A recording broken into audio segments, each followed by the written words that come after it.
Buenos días, profe. Hola, buenos días. ¿Cómo están? Buenos días. Buenos días.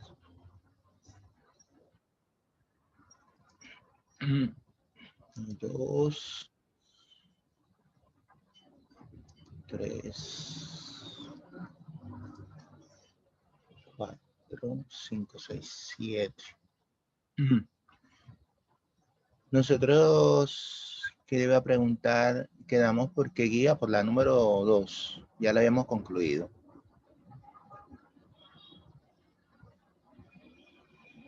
Profe, yo creo que ni siquiera hemos concluido la primera guía. La primera guía. Bueno, primera guía, cuarto periodo.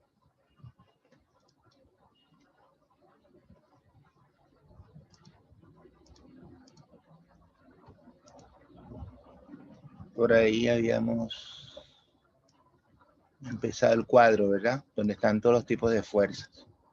Sí, empezando el cuadro.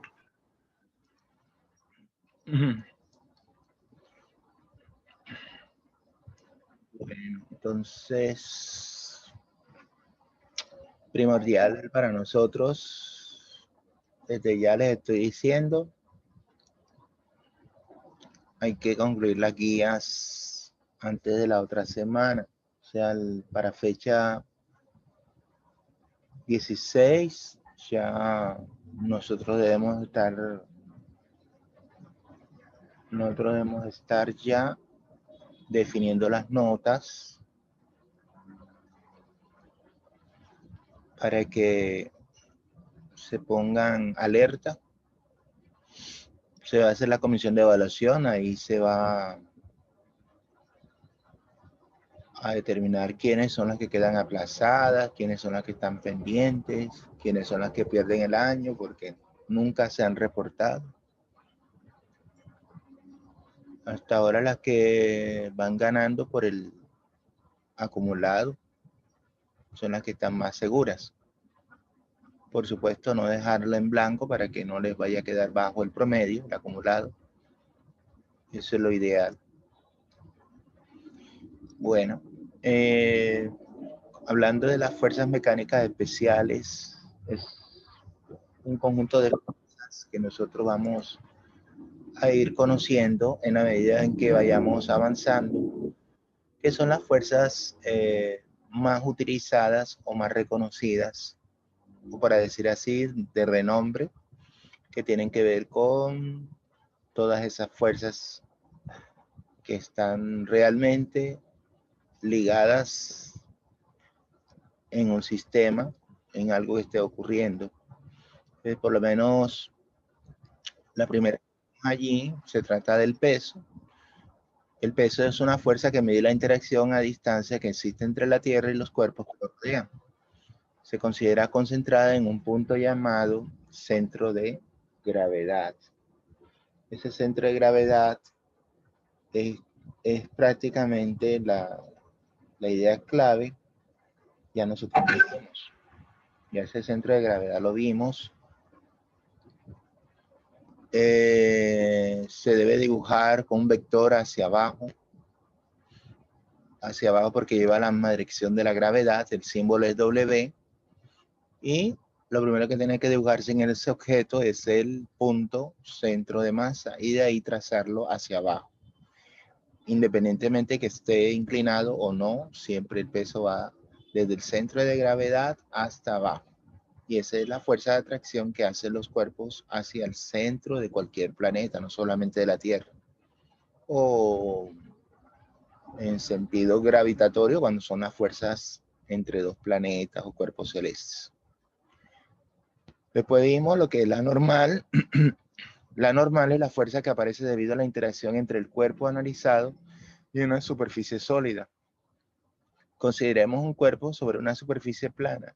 Dibujamos la normal perpendicular a la superficie de contacto, empujando al cuerpo que estamos analizando. Entonces, si vemos, por ejemplo, en las figuras de la derecha, un cuerpo que está sobre una superficie plana, el cuerpo tiende a caer hacia abajo, pero hay algo que evita que ocurra eso. Y es una fuerza que se opone, que va de manera perpendicular a la superficie y por consiguiente lo mantiene en ese lugar que se llama la normal. De igual manera, si es una superficie inclinada, observen cómo se dibuja la normal. El objeto está apoyado sobre la superficie inclinada y la normal influye de manera que forma un ángulo de 90 grados con relación a la superficie. Para que haya normal, importante que haya contacto. No puede haber normal en un cuerpo que esté colgado porque se supone que está separado de la superficie de contacto, si es el suelo, si es una mesa, si es una superficie en general. Y en el último caso vemos como un objeto cuando está sostenido en ese lugar y que ese lugar tiene dos superficies sobre las cuales está apoyado, decimos que hay dos normales. Hay una normal para cada superficie y obvio, las normales no son iguales para ese objeto, porque uno es una superficie y otro es otra. Pero sí puede decirse que hay una normal resultante, que es el resultado de sumar gráficamente N1 con N2. Y ahí lo vemos gráficamente. Entonces, esta es una superficie de contacto. La del peso es una fuerza a distancia. Entre más alejado esté el objeto de la influencia de la gravedad, ahí estaríamos hablando de una distancia. Y será menor la gravedad para que el cuerpo sea atraído. La tercera fuerza la conocemos como tensión. Su símbolo es T. No vamos a estar escribiendo tensión, sino T. Ya sabemos, ese es el santo y seña de ellas. Es la fuerza que aparece debido a la interacción entre el cuerpo analizado y las cuerdas, los cables, los cordeles o equivalentes. Algo que se amarra a otro objeto y que ese objeto es tensionado. Esa es la razón que se sostiene. Se manifiesta como resistencia a que estos cuerpos sean estirados. La tensión se dibuja sobre la rueda alando al cuerpo que se está analizando. Si es la misma cuerda, que es lo ideal, su peso es despreciable. Mantiene unido ambos bloques y el módulo de las tensiones se debe considerar que es el mismo. Por eso aquí diremos en la figura, si vemos acá el cuerpo de masa A en la izquierda y el cuerpo de masa B a la derecha y están unidos por una cuerda y están descansando sobre un plano, eso es lo que le llamamos un plano doble inclinado porque tiene inclinación alfa a la izquierda y también tiene una inclinación beta a la derecha. El de la derecha está más inclinado que el que está a la izquierda, por supuesto. Ahora ese hilo está unido a otro bloque, masa B, y atraviesa lo que vemos ahí arriba, que es una rueda. Esta rueda nosotros en física le llamamos una polea. Y es una de las máquinas más simples que conocemos, de amplia utilidad para uso del transporte de un sitio a otro, principalmente si es ascender o descender un objeto. Ahí nos damos cuenta cómo se debe dibujar la tensión. Se debe dibujar desde donde se supone que está amarrado el hilo, la cuerda o cordel, y ese vector se dibuja a lo largo, saliendo del objeto, desde ese punto amarrado hacia afuera. Entonces, vamos a tener este caso, la tensión A, si se trata del bloque de masa A, y la tensión de B, si se trata del bloque B. Ahí se olvida colocar los vectores arriba, que normalmente hay que colocarlos gráficamente. Entonces, la tensión sería la tercera fuerza. Tendríamos también una de las que ya hemos mencionado, que es la fuerza elástica. Es la fuerza que aparece debido a la interacción entre el cuerpo analizado y los cuerpos elásticos, como son los resortes, y se manifiesta como una resistencia a que estos sean deformados. Es decir, en el lenguaje que nosotros debemos decir y hablar de los resortes científicos, podemos decir que está o estirado o bien comprimido, o como lo vemos aquí en la primera etapa, sin deformar, que normalmente estaría en equilibrio. Sin deformar o el equilibrio, aquí se representa visualmente la línea de equilibrio. En el momento que yo coloque un bloque, el bloque comienza a deslizarse. Entonces, eso le va a causar también una deformación, un estiramiento al resorte, alejándose de la posición de equilibrio. Ahí lo vemos claramente. Se deforma el resorte, se estira. Y a la vez, como el peso del objeto estira el resorte trata de regresar a su estado original, o sea, donde está la línea, esa que vemos de equilibrio. El resorte trata de llevar el objeto nuevamente allá, ser la fuerza que llamaremos fuerza elástica. Como de pronto puede ocurrir que usted aplique fuerza en sentido contrario al peso y vaya más allá de esa línea de equilibrio, entonces usted a ese fenómeno físico le dará el nombre de fuerza elástica, pero estaría comprimida. Es la razón. Entonces, los resortes pueden estar sin deformarse, pueden estar deformados o estirados, o pueden estar comprimidos. Son los tres casos que podríamos detectar en ellos. Vamos a ver qué dice acá. Para ello vamos a considerar un resorte ideal en el cual su masa es despreciable. En el interior del resorte surge una fuerza que se opone a la deformación del resorte. Esta fuerza se denomina fuerza elástica. Por supuesto, hay una modelación que ya hemos de pronto ir mencionando poco a poco y la hemos situado. Esa modelación es la fuerza elástica igual a menos K por lo que es la deformación. ¿Qué hay que analizar en esa modelación? En esa modelación hay que analizar, uno, la K que aparece ahí.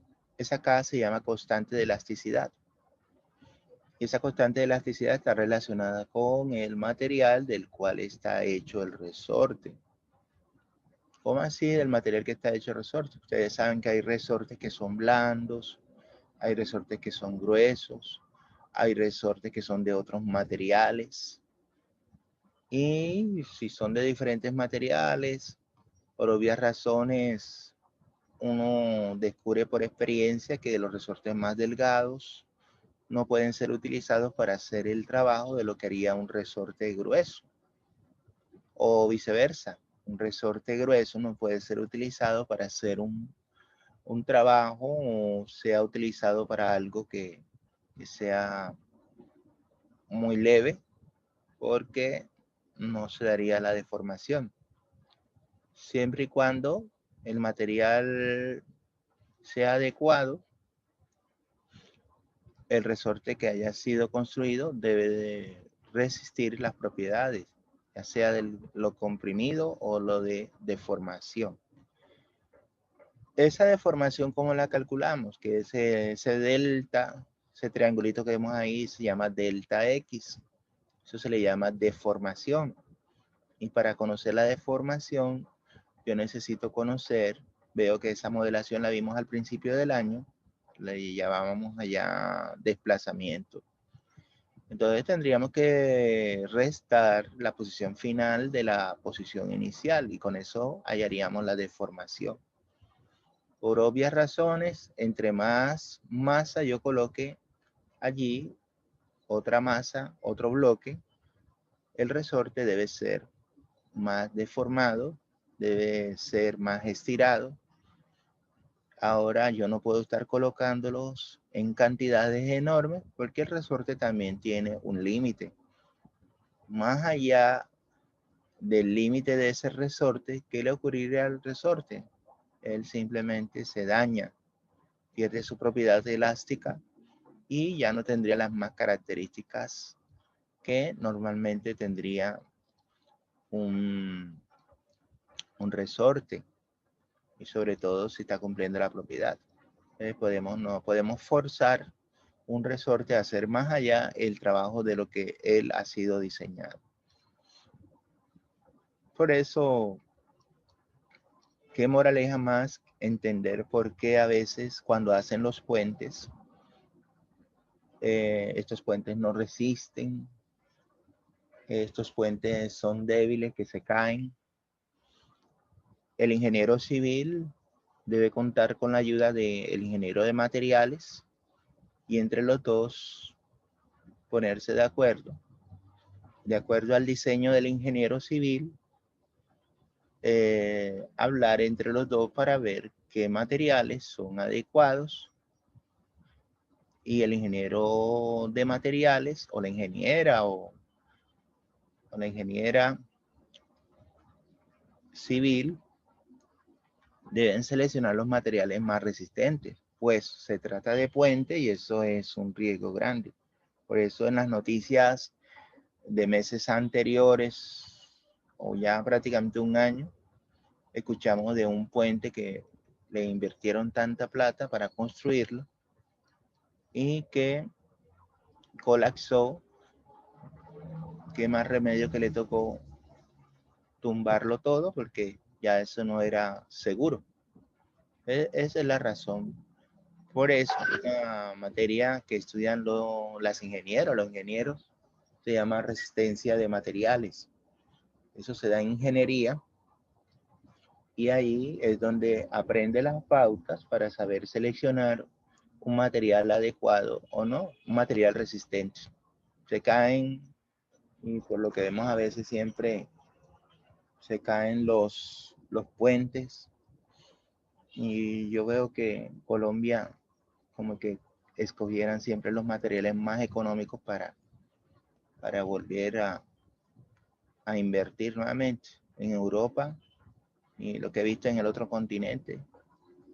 Han construido puentes que son puentes muy extensos y que todavía mucha duración. Ahí estamos viendo la honestidad de la ética, porque esa es ética, la ética para construir algo que le va a servir beneficio a la zona, a la población e incluso a la humanidad. Bueno, eso por un lado. Otro tipo de fuerza que es más común y hemos escuchado hablar es el rozamiento o fricción. La fricción es la fuerza que aparece debido a la interacción entre el cuerpo analizado y una superficie sólida, áspera o rugosa. Esa es la moraleja. Y que si esa superficie es áspera o rugosa, no te tiene como que esa sensación de que se pega a las manos cuando usted pasa, esa sensación de que no resbala, esa sensación de que no es lisa, y ahí se da cuenta usted que tiene la posibilidad de aguantar las cosas mucho mejor.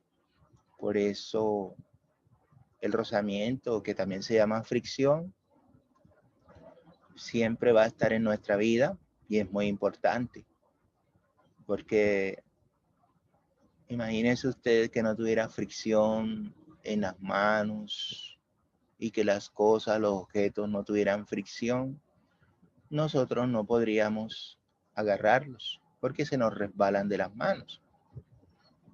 al carecer de rozamiento, no habrá esa resistencia para ser agarrado a los objetos. Un ejemplo lo conocemos y lo conocen ustedes más bien cuando ustedes se aplican crema humectante o crema facial en las manos. Esa crema les crea como una barrera, pero a la vez que les crea una barrera, trata de agarrar otra mano y se resbala. Y eso es una razón donde vemos que la crema humectante está haciendo que la piel se ponga como si estuviera lisa. Otro ejemplo que de pronto lo hemos visto común de reducir el rozamiento es cuando usted toca una superficie con aceite, o sea, toca con las manos el aceite, se le impregna el aceite a las manos, usted enseguida siente que una resbala con otra. Ahí lo que ha hecho prácticamente también es reducir el rozamiento. Y ahora se le pide a usted de pronto lave una loza o lave unos vasos de vidrio, pero va a usar FAT. Cuando usted usa el FAT, se lava las manos, entonces usted siente que los platos o los vasos se les van a resbalar. Ahí nos estamos dando cuenta de un detalle, que hemos reducido notablemente el rozamiento de nuestras manos. Los objetos que se van a lavar ya están impregnados en su superficie también con FAT o con el aceite. Y si usted lava, ahí se le pueden resbalar esos materiales. Incluso tiene que hacerlo con mucho cuidado, porque de lo contrario se le puede partir. Esa fuerza de rozamiento, para que se dé, para que exista, implica de que haya contacto. Nuevamente tocamos la palabra contacto. Esa misma acción que tienen los dos cuerpos, al ponerse en contacto, debe ocurrir con la fuerza normal. Y de alguna manera empírica, la normal se liga con la fuerza de rozamiento. Ahí estamos viendo abajo la modelación. La modelación claramente dice que la fuerza de rozamiento es igual a esa letra que vemos ahí griega, la letra M minúscula, se llama mu, como si estuviera diciendo miau, mu por la normal, está relacionada para esa fuerza de fricción. Por lo tanto, esa fuerza de fricción generalmente su significado físico es oponerse al movimiento. Dice acá, esta fuerza se dibuja en dirección paralela a las superficies de contacto y se opone al deslizamiento o tendencia de deslizamiento entre dichas superficies. Si vemos en la figura de la derecha, vemos el bloque que está sobre una superficie y está siendo alado por una fuerza externa. Puede ser amarrarse un hilo, puede amarrarse una cadena, una soga, y se está deslizando hacia la derecha. Por ende, de acuerdo a lo que hemos visto, el rozamiento debe ir en sentido contrario hacia donde se está moviendo el objeto. Si ese bloque lo estamos viendo que se está moviendo a la derecha debido a la fuerza externa, Entonces, lo normal es pensar que la fuerza de rozamiento vaya hacia la izquierda.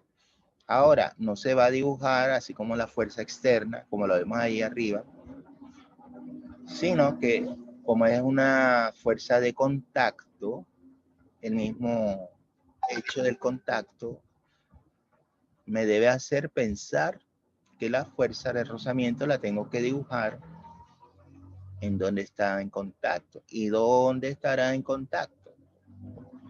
Usted respondería, estaría en contacto el bloque entre lo que es la base o la parte de abajo del mismo bloque y la superficie, parte de arriba que vemos de donde está apoyado.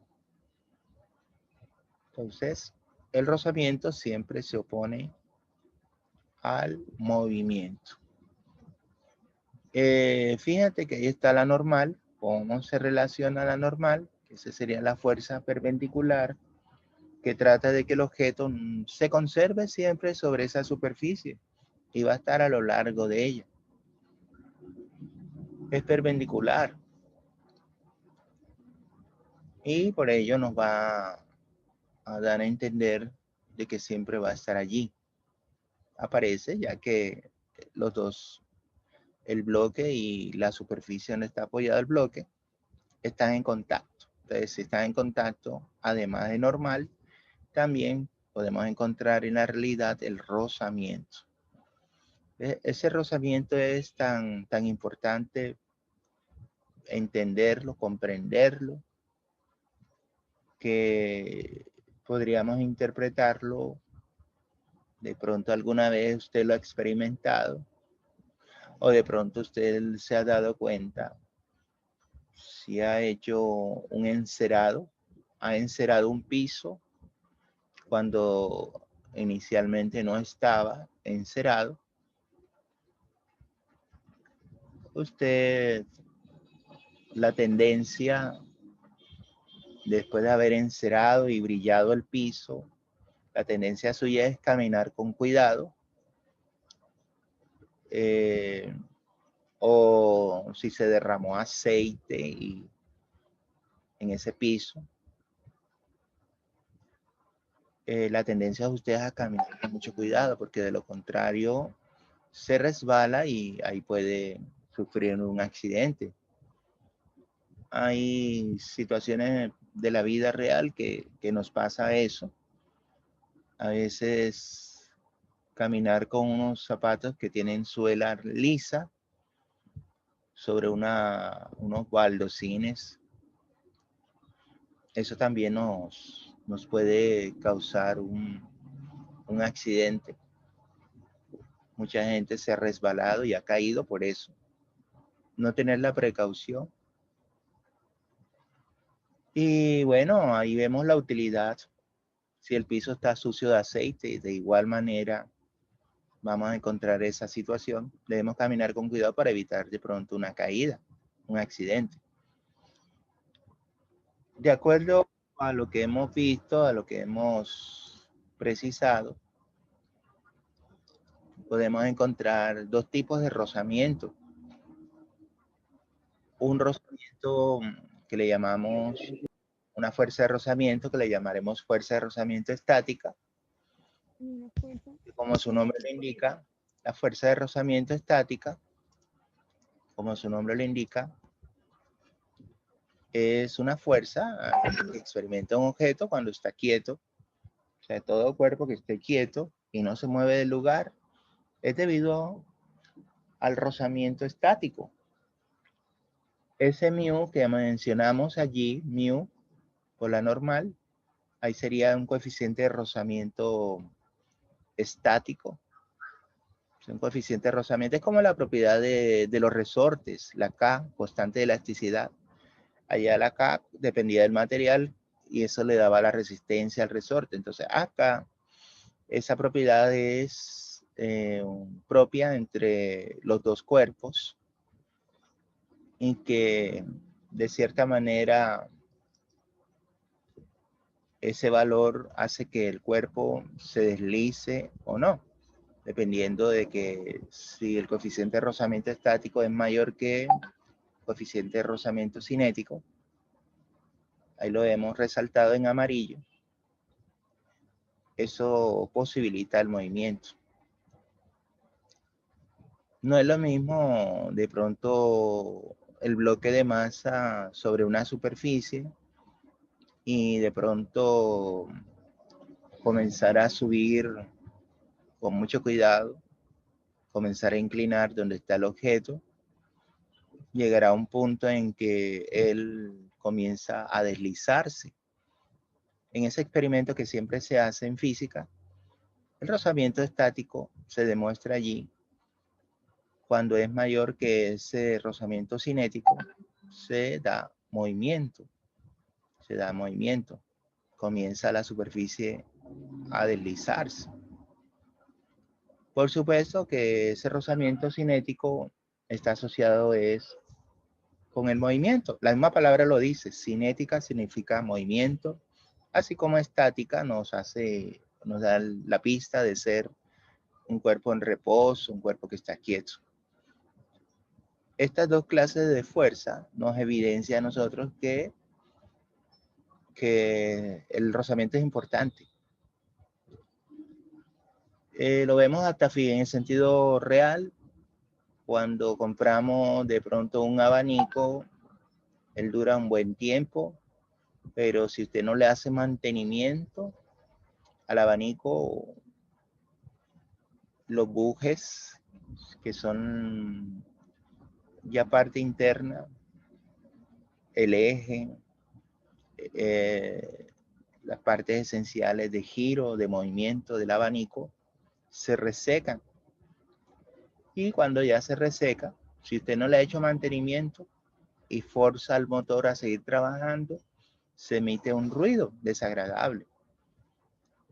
Ahí nos damos cuenta enseguida, ya por experiencia, que para quitarle ese ruido, para que el abanico se movilice, porque a veces se queda reseco y se detiene la hélice, ya no echa más, no se mueve, entonces debe echarle algo que lubrique, que se afloje, que haga que se mueva nuevamente. Y ahí lo que le hacemos simplemente es mantenimiento, echándole aceite. El aceite debe ser el apropiado, el aceite mineral. Hay diferentes clases de aceite. No le puedo echar aceite de motores pesado porque no va a servir. Tampoco le voy a echar, como hacen las personas, en aceite de pescado. ¿Cómo voy a echarle aceite de pescado? Además del mal olor, eso va dañando el material metálico que tiene internamente. No te va a durar mucho. Debes de echarle un aceite que es mineral y que reúne las características para hacerle el mantenimiento, la lubricación, y de esa manera los bujes, escucharán mucho hablar sobre los bujes cuando se tratan de abanicos, que son los que posibilitan el movimiento. Pero eso es esencialmente importante, darle el mantenimiento a los abanicos. Ahí vemos enseguida el rozamiento como una parte muy primordial.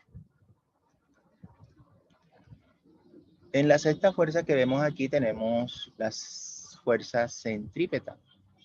Como su nombre lo indica, centri se refiere al centro. Centrípeta quiere decir que es una fuerza que va dirigida hacia el centro y que se aplica cuando ya vimos la aceleración centrípeta en el movimiento circular uniforme. Esa deberá llevar la misma dirección a la fuerza centrípeta. O sea, la fuerza centrípeta lleva la misma dirección de la aceleración centrípeta y ambas van hacia el centro. Podemos apreciar en la figura de la derecha los elementos del movimiento circular que están relacionados para el movimiento